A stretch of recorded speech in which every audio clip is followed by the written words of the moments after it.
Selamat pagi, Michelle. Terima kasih banyak Pak sudah meluangkan waktunya pada pagi hari ini. Sebelum kita mulai, izinkan saya memperkenalkan Bapak terlebih dahulu. Pak Arifin ini merupakan seorang dosen akuntansi di Universitas Indonesia, salah satu universitas terkemuka di Indonesia ya Pak. Bapak ini juga menjabat sebagai Kepala Seksi Pengawasan pada KPP, Pengawasan 6 pada KPP Madya Sidoarjo. Dengan wawasan yang dimiliki Pak Arifin tentang pendidikan, akuntansi maupun kebijakan fiskal, mungkin Pak Arifin ada pandangan sedikit tentang pendidikan yang berkualitas di Indonesia, Pak. Kita mulai dengan pertanyaan pertama ya, Pak. Menurut Bapak, bagaimana Bapak mendefinisikan pendidikan berkualitas di Indonesia ini, Pak? Dan apa relevansinya dengan program studi akuntansi? Oke, jadi terima kasih Michelle pertanyaannya. Jadi kalau kita bicara pendidikan, itu sebenarnya kan pendidikan adalah sebuah proses ya. Bagaimana seseorang itu bisa mendapatkan pengetahuan, keterampilan, kemudian keahlian baik dengan cara formal maupun informal ya. Jadi itu definisi pendidikan.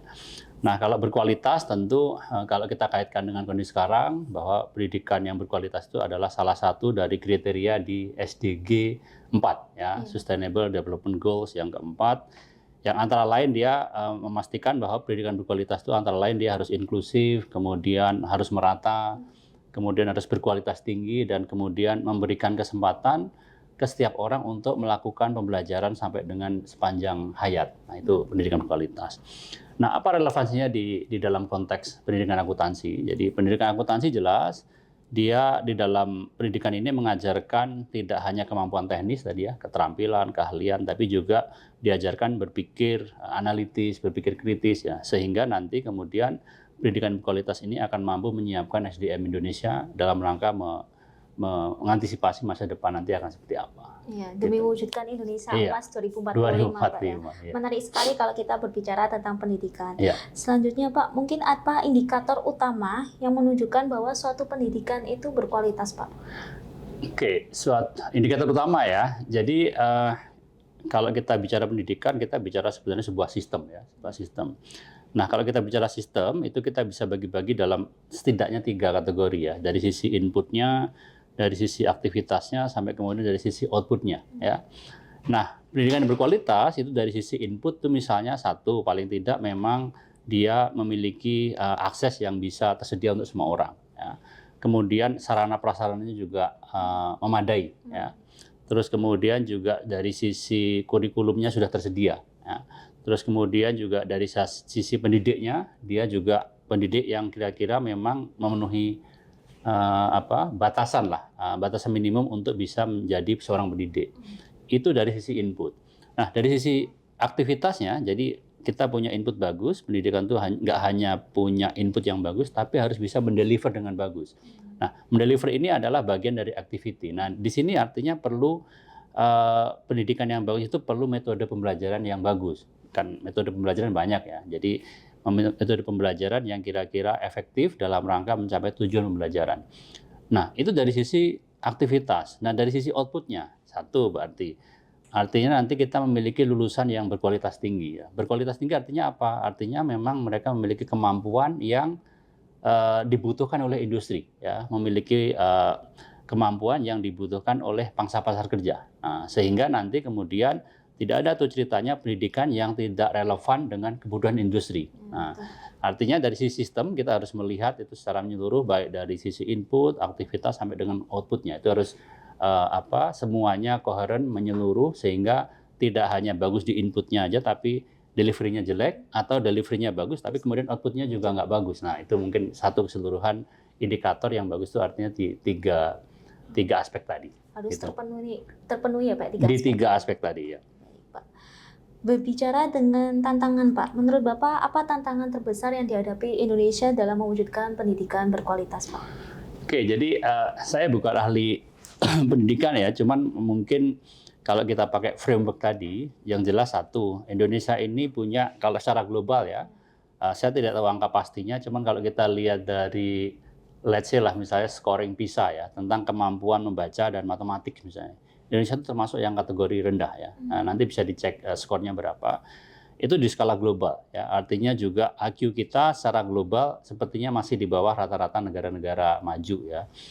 Itu secara global. Nah, secara nasional gimana? Jadi kalau kalau kita lihat ya, kita lihat dari sisi input misalnya. Ya saya ngerasa Indonesia ini sangat timpang ya. Misalnya kualitas pendidikan di Jawa dengan luar Jawa ya. Ini kalau dari sisi hasil ngobrol sama teman-teman lah ya. Kan di kita ini banyak pegawai yang kerjanya pindah-pindah ya. Jadi dia akan cerita nih, pendidikan di luar Jawa ya, misalnya ya mohon maaf lah di daerah yang terpencil gitu ya. Itu jelas kualitasnya sangat jauh berbeda dengan yang di Jawa misalnya. Di Jawa pun kita punya banyak klaster kan ya. Ada yang kelas-kelas yang SD yang mungkin kelasnya biasa tapi ada yang sangat bagus ya.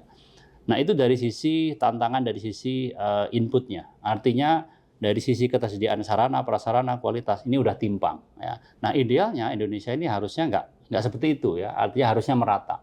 Banyaknya kualitas itu banyak mengumpul di tempat tertentu ya. Di Jawa itu pun nanti ada klaster-klaster tertentu juga gitu.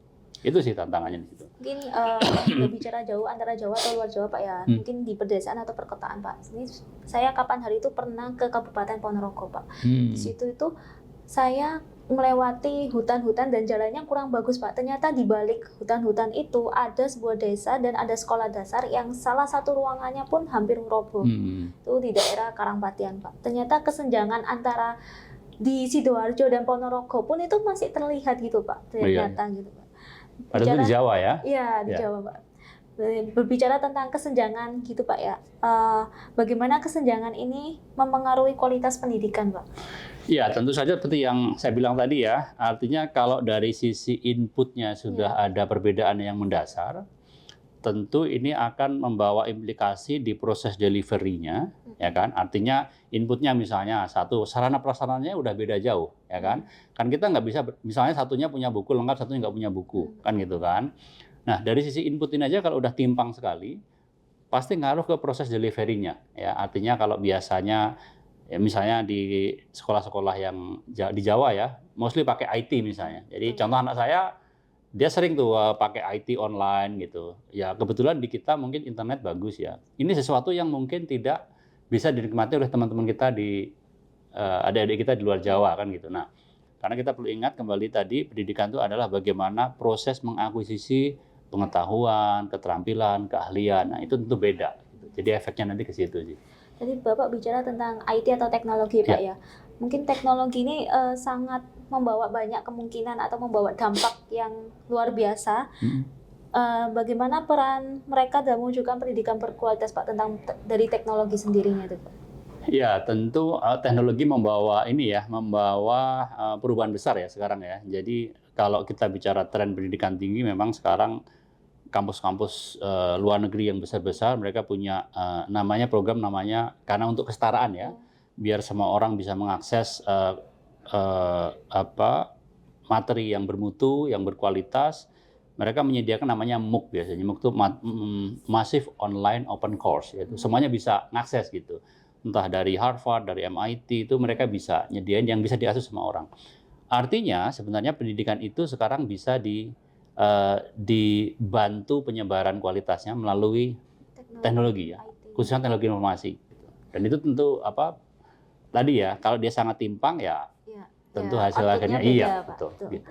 Terakhir Pak, apa harapan Bapak untuk masa depan pendidikan berkualitas di Indonesia?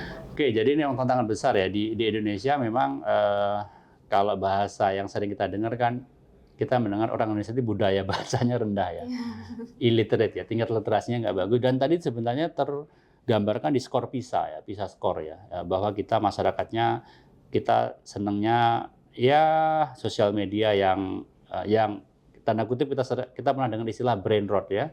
Brain rot itu karena orang sering dengar yang di TikTok yang pendek-pendek. Kita belajar critical thinking. Nah, harapan saya Indonesia ini pendidikannya akan membawa masyarakatnya, anak-anak mudanya ke depan mereka memiliki kemampuan critical thinking sehingga nanti mereka bisa creating something ke depan ya. Karena kalau kita lihat barang-barang diciptakan entah itu teknologi, entah itu sistem itu kan nggak di kita ya, artinya di luar. Nah, itu mereka at least harus punya 3 kemampuan dasar.